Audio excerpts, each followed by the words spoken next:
Magandang araw. Ay nako, blurred na naman ang ating mata. So, ayan. Kumusta po kayong lahat? Hala, yung gray hair ko, ayan o. Meron ba kayo niyan? Dalawa yan. Sabi ng aking daddy dude. Ako daw yan at saka siya. So, ayan guys. Alam nyo ba kung ano ang ginagawa ko ngayong araw? Guess what? Anong niluto ko ngayon? So, gusto ko ipakita sa inyo, charing. Pero hindi ko alam tama ba yun. Kasi, guys, maraming beses na talaga ako nag-try gumawa. Pero parang palpak yata. At saka hindi siya masarap. Siguro dahil nakukulangan ako sa paglagay ng sugar. Kasi nilalagay ko siya ng maliit lang na sugar. Tapos, yun, maalat pa rin. Dapat daw, pag naglalagay, dapat daw maraming sugar para yun ay magsarap. Kasi pag hindi daw maraming sugar, hindi daw masarap. But then, hindi ko alam. Tarang! Dahil nag-iisa ako ng nagluto ako ng bagoong. Kala nyo ano bagoong po yan guys, na meron siyang taba-taba, na maraming taba, na mataba talaga, as in, mataba talaga. Tapos, binoil ko muna yung taba guys, kasi nga ang taba niya, tapos natuyo na yung water, no?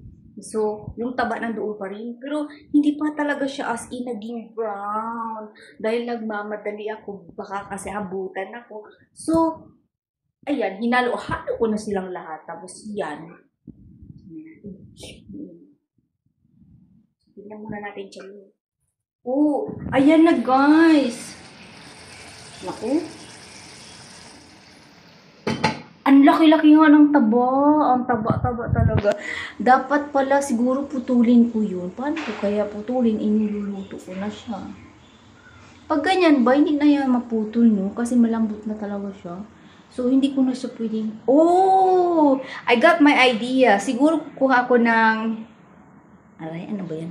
Siguro kukuha ako ng scissor and then use it there to cut it off. Small into small pieces. Pwede siguro ganyan-ganyan din dito, no? Di naman siguro masama. Eh, ako lang naman din magkain yan, eh. At saka yung pamangkin ko, bibigyan ko siya kasi sure, kakain yan siya sa lugaw. Kasi mahilig siya sa lugaw. So, kakain siya with lugaw with this one. Pero alam nyo ba, napansin nyo ba, napaka cute ng aking... Ayan o, yung pinaka colorful na bracelet. O, ayan guys. Baka gusto nyo, umorder kayo.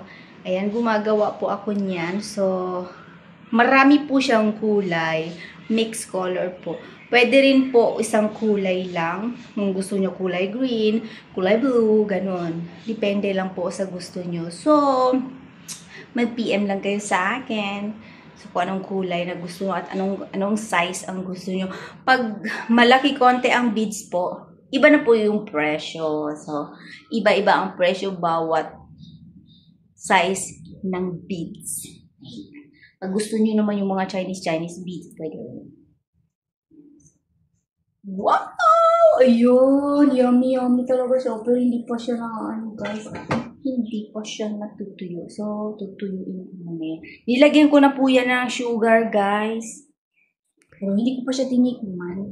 So, mamaya-maya, titikman ko siya kung maalat siya or hindi.